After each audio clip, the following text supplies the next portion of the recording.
we the ones who late. Now family, we the ones who gotta delegate. Get that money in the power, never be fake. Stick to cosign for 3. What did he say? Create jobs, support our own. Educate the same and buy back your home. Got 3 degrees, triple 10. 3 PhDs, now we on the CNN. DBTV, let's talk about negligence. Ignorance is bliss, but we can turn it to intelligence. Believe none of what you hear, half of what you see. Let's break it down here on Dr. Boyce TV. Here we are. Hey, what's going on, guys? I'm Dr. Boyce Watkins from Your Black World and the Black Business School. And I'm not going to be on here long, but I thought it would be funny to tell you guys something that happened on my Instagram page. I was really curious about this. Sometimes I just go to bed and the good Lord puts stuff in my brain and I just want to, and it just, I don't know, I just act on it immediately. And that's actually a suggestion to anybody out here that wants to, you know, become a quote unquote high achiever. Not to say that I'm anybody special, but when I am at my best, one of the things I learned over time is the importance of trusting your spirit, trusting your gut. I trust my spirit and I trust my intellect and my gut more than I trust what any man has to say. What's up, Raheem Shabazz? Great filmmaker, bad black brother. Love you, man. You know, and so anyway, I trust my gut, and so when my gut tells me to do something, I just do it. You know, I don't give a shit. You know, people like it or not. I don't care if you think it's politically correct or not. I don't care if it fits your agenda or not. It doesn't matter to me. It's not a matter of me trying to offend you.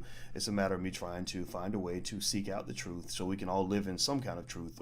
And I believe that that the collective truth is a collective of individual truths. It doesn't come from any one particular political party or any one particular way of thinking or anything like that. I think that there's a lot of different ways to get to the ultimate truth, whatever that may be for you. So here's what I did. And some people thought I was being a smart ass, but it really was a simple question that really reveals a lot. So right now, everybody's feeling extra black, you know, Black Lives Matter, you know, and all that stuff is really taking off. I think they're going to turn that into a political party, which is actually going to be kind of a booster for the Democrats, which is fine. That's their agenda. That's fine. That's what they do. George Soros created Black Lives Matter to basically elevate specific individuals in the black community, mostly LGBT, you know, and mostly liberal, socialist, Marxist type individuals, you know, and elevate them and basically make that into kind of a thing that would galvanize all black people. Now, I see somebody asked, did I protest? You know, I did go to a protest, but honestly, I'm done marching. I'm done praying. I'm done getting on my knees. I'm not going to get on my knees and say, hands up, don't shoot. I'm not going to walk around talking about, I can't breathe. I can't breathe. I can't breathe. Because I'm a man. I'm not a fucking victim, right? And I think as a black man, I don't think you should go around in life. You have to be real careful about that victim language. That victim language will make you, it is scientifically proven that a black man who walks around consistently calling himself a victim, it has a terrible side effect where your penis starts to shrivel up, and then it slowly disappears and it morphs itself into a nice warm soft vagina. And so you literally go from, you know, being a man to being a straight up bitch, and the white man respects you even less, which means he's more likely to kill you. So I'm not gonna walk around being scared of nothing. I don't look at the white man as superior to me. He's not my boss. He ain't my daddy. He ain't my Jesus. I'm not begging him for nothing. I'm gonna go fight for things, but I don't beg for nothing. So, you know, anyway, and what happens ironically, which is ironic about this, is that my lack of respect for the, you know, my lack of adoration for the white man, what that does is that actually reduces my hate for the white man, right? I don't hate him for defending what's his. I don't hate him for fighting for what he thinks belongs to him. I don't hate him for, you know, going out and doing his thing. I look at it and I say, okay, well, I'm gonna go do my thing too, right? That's what you do. You don't have to walk around just sitting around being mad.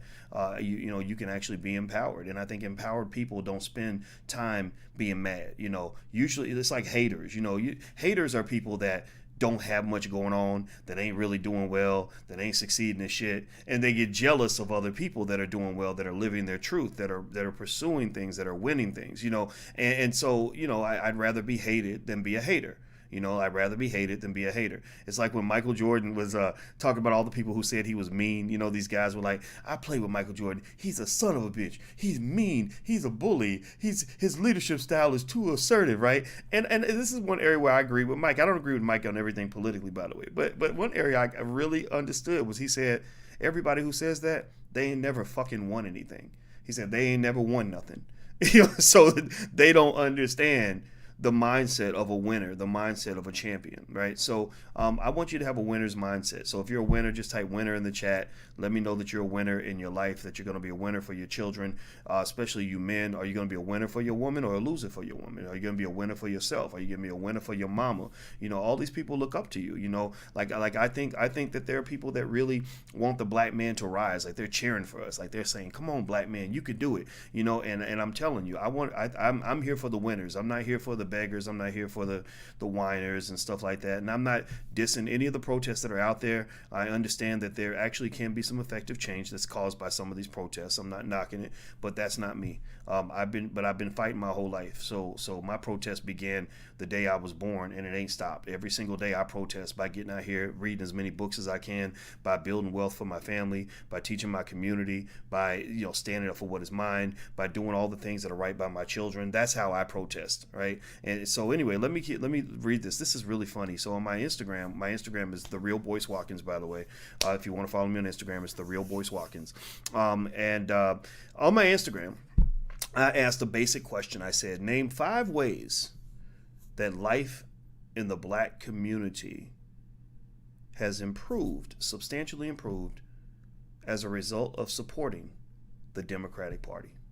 I just asked that question, and I wanted to see what people said, because of course, all this protest, all this action is going to lead back to everybody show up to the polls and vote for Joe Biden, right? This is all orchestrated. This is all a galvanization. This is all something that tends to ironically, coincidentally occur before every election. It's no different from when Oprah or celebrities want to promote a new product. Like when Oprah wanted, I don't know if you remember this, but Oprah wanted to promote a new movie she was in. And that same week, it just happened that she told a story about going into a store and the white lady wouldn't sell her an expensive purse because she felt like she couldn't afford it. So everybody got real riled up, like, oh, how dare she say that to Oprah? That ain't right. You can't say that to Oprah. And Oprah happened to have a book and a movie coming out. There are people that, specifically and deliberately trigger black people at targeted times so that they can achieve a specific reaction. So speaking of Oprah, this week Oprah's doing a town hall called Where Do We Go From Here with Black thought leaders, right?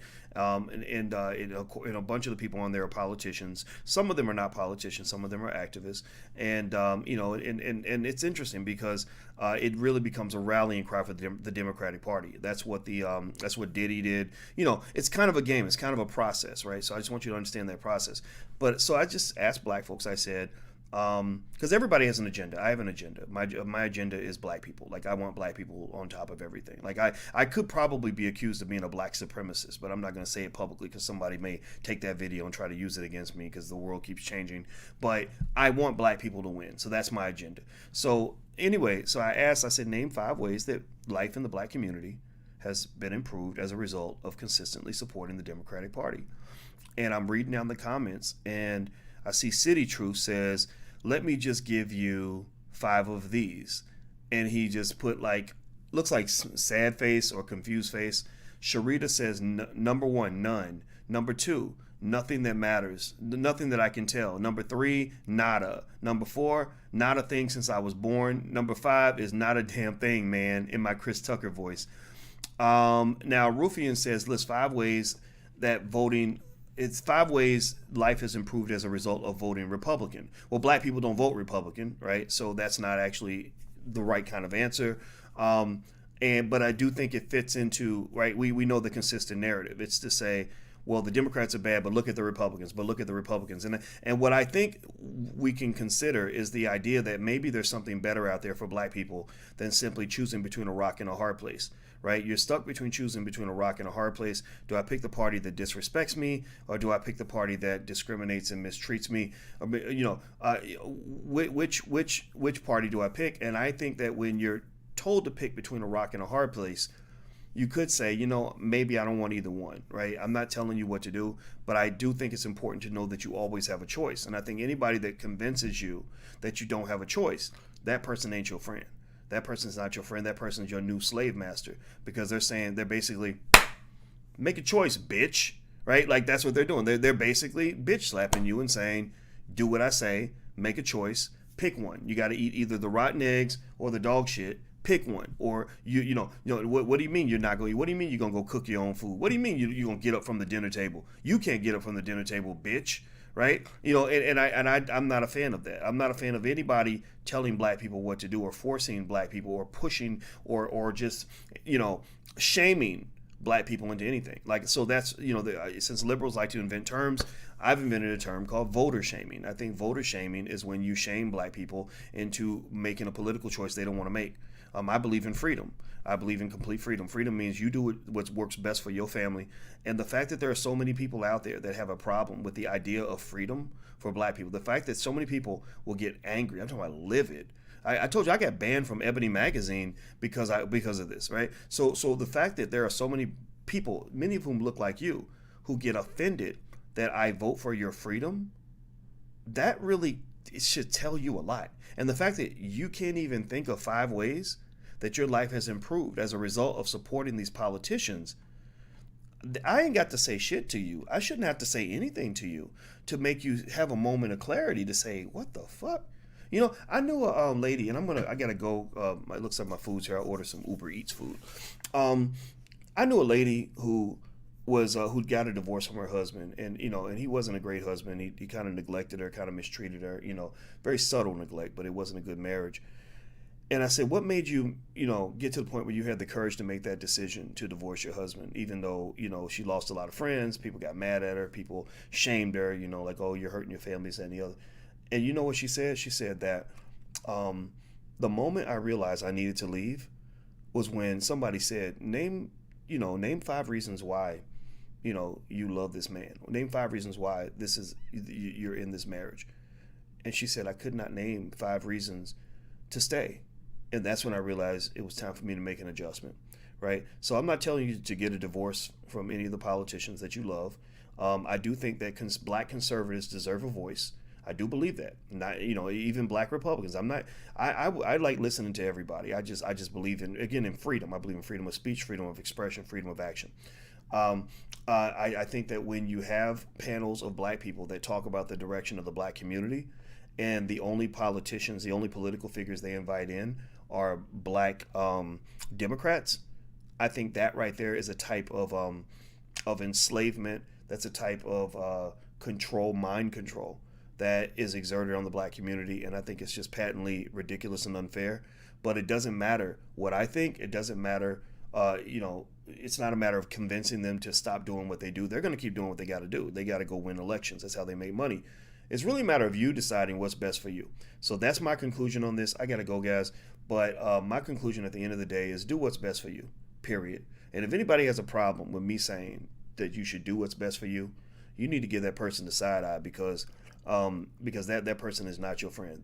Because the only alternative to you doing what's best for you is for you to do what's best for me. And if I'm telling you to not do what's best for you and instead to do what's best for me, then how can I be your friend if I'm talking to you that way? That doesn't make any sense. So anyway, I'm going to go, guys. Have a good day. Hit the thumbs up button, share, and subscribe button. Also, don't forget, on Black Movie Night, I decided I wanted to, for the next film we're going to feature, I decided the star should be one of the ancestors. So I'm going to bring in Malcolm X, and we're going to watch 2 speeches, The Ballad of the Bullet and House Negro, Field Negro, and I'm going to analyze, I'm going to do a lecture on that. I'm going to break all that down in detail. And so if you want to join us for Black Movie Night, it's totally free. Go to blackmovienight.net. That's blackmovienight.net, not .com, blackmovienight.net. Use the hashtag Black Movie Night. Invite all your friends and family. It's going to be really good. It's going to happen in a couple of days. It's on Friday. So I'm out of here, guys. Have a good day. Take care. Talk to you soon. Peace.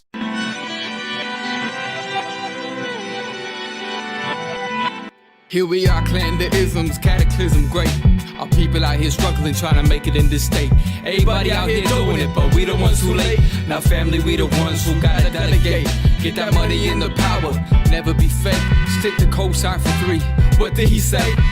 Create jobs, support our own. Educate the same and buy back your home. Got 3 degrees, 1010. 3 PhDs, now we on the CNN. DBTV, let's talk about negligence. Ignorance is bliss, but we can turn it to intelligence. Believe none of what you hear, half of what you see.